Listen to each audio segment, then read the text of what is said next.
अस्सलामुअलैकुम रहमतुल्लाहि वबरकातुहू। आज हमने चैप्टर नंबर 7 स्टार्ट करना है, कोलिनोसेप्टर एक्टिवेटिंग एंड कोलिनेस्टरेज इनहिबिटिंग ड्रग्स। इसका जो पिछले चैप्टर था ना, उसका एक टॉपिक मैंने खुद ही छोड़ दिया था। इसमें ये जो इफ़ेक्ट्स दिए हैं ना, तो ये आप जो है ना अगले चैप्टर में से कर लेंगे ना, तो आपको ईज़िली समझ आ जाएगा। यहाँ पे जो है ना बहुत ज़्यादा दिए हुए हैं, इनमें से कुछ वाले इंपॉर्टेंट हैं। जब आप वो वाले कर लेंगे ना, तो इधर से हो जाएंगे आराम से, ठीक है। तो जो है ना चैप्टर नंबर 7 स्टार्ट करते हैं, कोलिनोसेप्टर एक्टिवेटिंग ड्रग्स। अब हमने क्या पढ़ा था, जब जो है ना एसिटाइलकोलिन रिलीज़ होता है ना यहाँ से वेसिकल से, तो यहाँ पे जो है ना रिसेप्टर्स के साथ बाइंड करता है। तो उसके जो कुछ रिसेप्टर्स के साथ बाइंड करता है और कुछ जो है ना दोबारा कोलिन और एसीटेट में कन्वर्ट हो जाता है। यहाँ पे एंजाइम होता है कोलिन एस्ट्रेज, ठीक है। अब हमने जो है ना आज के चैप्टर में पढ़ने कोलिनोमिमेटिक्स। कोलिनोमिमेटिक्स वो ड्रग्स होती हैं जो कि इस एसिटाइलकोलिन जहाँ जिन रिसेप्टर्स पे बाइंड कर रही है उसके रिसेप्टर्स के साथ बाइंड कर लेती हैं और जो है ना सेम उसी तरह का इफेक्ट प्रोड्यूस कराती हैं जैसे एसिटाइलकोलिन कराती है, ठीक है। अब ये दो तरीक़ों से जो है ना एसिटाइलकोलिन के इफेक्ट को मिमिक कर सकती हैं। या तो ये है कि जो है डायरेक्ट इसके रिसेप्टर्स के साथ बाइंड कर लें, या फिर जो है ना इसके जो है ना कोलिन एस्ट्रेज जो इनहिबिटर है ना, इस इनहिबिटर को जो है ना हाइड्रोलाइज़ कर लें इसके साथ बाइंड करके। और जब ये हाइड्रोलाइज़ हो जाएगा ये एंजाइम, तो ये कोलिन और एसीटेट में कन्वर्ट नहीं होंगी और जो है ना एसिटाइलकोलिन ज़्यादा देर तक रहेगा और ना ज़्यादा इफेक्ट ये जो है ना इसके साथ रिसेप्टर्स के साथ बाइंड करके ज़्यादा इफेक्ट प्रोड्यूस करा सकेगा, ज़्यादा देर तक रहेगा, ठीक है। अब देख लेते हैं हम इसकी क्लासिफिकेशन देखें। ड्रग्स जो पैरासिम्पैथिक नर्वस सिस्टम पे एक्ट करती हैं उनमें कोलिनर्जिक ड्रग्स हैं और एंटीकोलिनर्जिक ड्रग्स हैं। एंटीकोलिनर्जिक ड्रग जो है ना हम चैप्टर नंबर 8 में पढ़ेंगे, अभी इसको छोड़ दें। कोलिनर्जिक ड्रग्स में हमने जो है ना इसको फर्दर दो टाइप्स में डिवाइड किया हुआ है, एक डायरेक्ट होती हैं और इनडायरेक्ट। डायरेक्ट मैंने जो आपको बताया कि एसिटाइलकोलिन रिसेप्टर्स के साथ बाइंड करती हैं, और इनडायरेक्टली मतलब जो कोलिन एस्ट्रेज है ना उसको जो है ना हाइड्रोलाइज कर देती हैं और एसिटाइलकोलिन का इफेक्ट जो है ना ज़्यादा देर तक रहता है। अब इसके बाद डायरेक्ट की फर्दर दो टाइप्स हैं, निकोटिनिक और मस्कैरिनिक। हमने जब पढ़ा था स्टार्ट में तो एसिटाइलकोलिन के रिसेप्टर्स की बात की थी हमने, तब हमने पढ़ा था कि एसिटाइलकोलिन के रिसेप्टर्स दो टाइप्स के हैं, निकोटिनिक भी हैं, मस्कैरिनिक भी हैं। तो अब जो डायरेक्ट ड्रग्स होंगी एसिटाइलकोलिन के रिसेप्टर्स के साथ बाइंड कर रही हैं, वो निकोटिनिक रिसेप्टर्स के साथ भी बाइंड करेंगी, मस्कैरिनिक भी करेंगी। इस वजह से हमने ना डायरेक्ट को दो टाइप्स में डिवाइड किया हुआ है, निकोटिनिक और मस्कैरिनिक, ठीक है। अब मस्कैरिनिक में फर्दर अल्कलॉइड्स हो जाती हैं कुछ, और जो है ना कुछ कोलिन एस्टर्स आ जाती हैं। ये भी हमने पढ़ा था कि मस्कैरिनिक जो है ना वो ड्रग्स होती हैं जो या तो अल्कलाइड्स होती हैं या कोलिन एस्टर्स होती हैं, ठीक है। अब ये होगी डायरेक्ट की क्लासिफिकेशन। इसके बाद डायरेक्ट की बात करें, डायरेक्ट में जो है ना इनडायरेक्ट में ना फर्दर तीन टाइप्स में हमने डिवाइड किया हुआ है इसको, ऑर्गेनोफॉस्फेट्स में, कार्बामेट्स में और एड्रोफोनियम में, ठीक है। अब इनके ना हम एग्जांपल्स देख लेते हैं। देखें, जैसे ये डायरेक्ट एक्टिंग ड्रग्स है उसमें मस्कैरिनिक एगोनिस्ट है और निकोटिनिक एगोनिस्ट है। जो एगोनिस्ट होता है ना, ये जनरल फार्मा में पढ़ा हुआ है हमने कि एगोनिस्ट वो ड्रग होती है जो कि आके रिसेप्टर्स के साथ बाइंड करती है और ना अपना इफेक्ट प्रोड्यूस कराती है। इसके अपोजिट होता है एंटागोनिस्ट। एंटागोनिस्ट जो है ना जब रिसेप्टर के साथ बाइंड करे या फिर ड्रग के साथ बाइंड करता है, तो वो जो है ना इफेक्ट प्रोड्यूस नहीं कराता, उस एगोनिस्ट के इफेक्ट को अपोज करता है।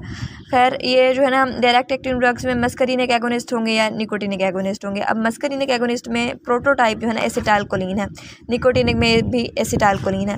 प्रोटोटाइप मतलब एक बेसिक जो है ना चीज़ वो एसिटाइलकोलिन है, बेसिक ड्रग। उसके बाद जो है ना कुछ और ड्रग्स में इसमें आ जाती है मस्करीन है, बिथेनकोल है, कार्बाकोल है, पाइलोकार्पिन है।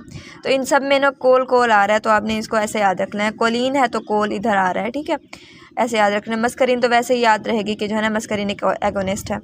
इसके बाद निकोटिनिक एगोनिस्ट में प्रोटोटाइप एसिटाइलकोलिन है और जो दूसरी ड्रग्स हैं उनमें निकोटीन आता है, निकोटिनिक से याद रहेगा।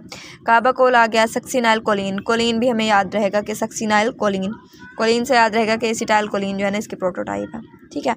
अब इनडायरेक्ट की बात करें, इनडायरेक्ट में कुछ अल्कोहल हैं, कार्बामेट्स हैं, ऑर्गेनोफॉस्फेट्स जो हमने पीछे पढ़ी ना तीन उसकी क्लासिफिकेशन। तो अल्कोहल में जो है ना एड्रोफोनियम है उसकी एग्जांपल बस, और कार्बामेट्स में मेन जो प्रोटोटाइप है वो नियोस्टिगमेन है, उसके साथ वाली और ड्रग्स हैं पायरिडोस्टिगमेन और फाइसोस्टिगमेन, ठीक है।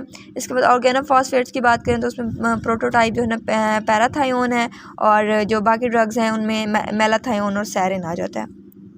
अगर हम इफ़ेक्ट्स की बात करें तो जो मस्करीनिक एगोनिस्ट होते हैं ना, मस्करीनिक एगोनिस्ट पैरासिम्पैथोमिमेटिक होते हैं। पैरासिम्पैथोमिमेटिक मतलब ये है कि जो उनके सेम इफ़ेक्ट प्रोड्यूस होता है जब जो है ना उनको पैरासिम्पैथिक नर्व्स को स्टिमुलेट किया जाता है, ठीक है। और इसके बाद जो निकोटिनिक एगोनिस्ट हैं उनके इफ़ेक्ट उनको ना फर्दर डिवाइड किया हुआ है कि जो है ना वेदर उनके जो रिसेप्टर्स हैं कौन से रिसेप्टर स्टिमुलेट हो रहे हैं। हमने पढ़ा था ना कि जो निकोटिनिक रिसेप्टर्स हैं वो 2 टाइप्स के होते हैं, एक तो गैंग्लियोनिक होते हैं और न्यूरोमस्कुलर जंक्शन पे पड़े होते हैं। तो वेदर गैंग्लियन स्टिमुलेट हो रहा है या न्यूरोमस्कुलर जंक्शन स्टिमुलेट हो रहा है, इनमें से भी कौन सा ज़्यादा जो है ना प्रीडोमिनेट कर रहा है, तो उस पर डिपेंड करता है कि उस जो एगोनिस्ट है निकोटिनिक एगोनिस्ट उसका इफेक्ट क्या आएगा। ठीक है, अब इसकी ये बात अगर आपको अभी समझ नहीं है तो आगे समझ आ जाएगी, इसके लिए परेशान नहीं होना। आगे देख लेते हैं हम। आगे है इनके मैकेनिज़्म ऑफ एक्शन। जितने भी ये जो हमने चैप्टर नंबर 8 पढ़ना है, चैप्टर नंबर 9 पढ़ना है, तो उसमें हमने ना एक ड्रग की जो एगोनिस्ट हैं उनकी ना हमने कुछ फीचर्स या कुछ ऐसे समझ लें कुछ प्रॉपर्टीज़ या करैक्टरिस्टिक्स पढ़नी है।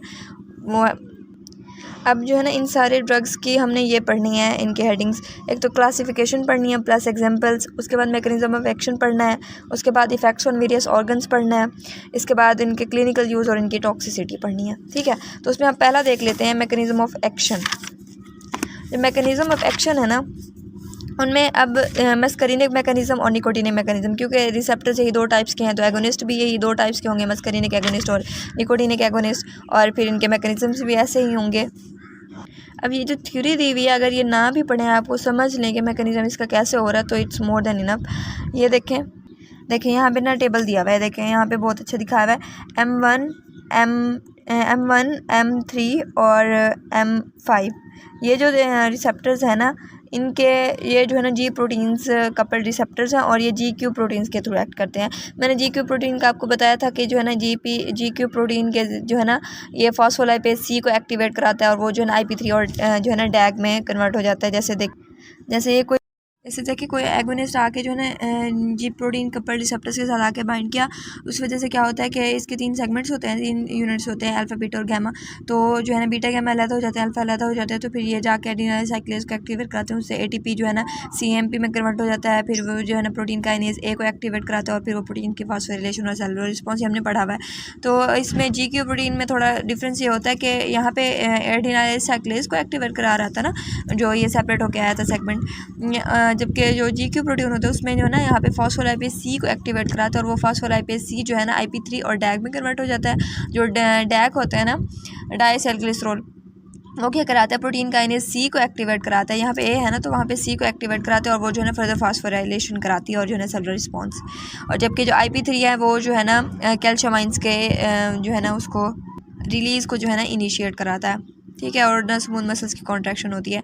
एक तो ये हो गया। आपने याद रखना कि ये कौन से रिसेप्टर्स में था, M1 M3 और M5 M135 135 आपने याद रखना है कि ये जो है ना GQ प्रोटीन्स के थ्रू हो रहा है।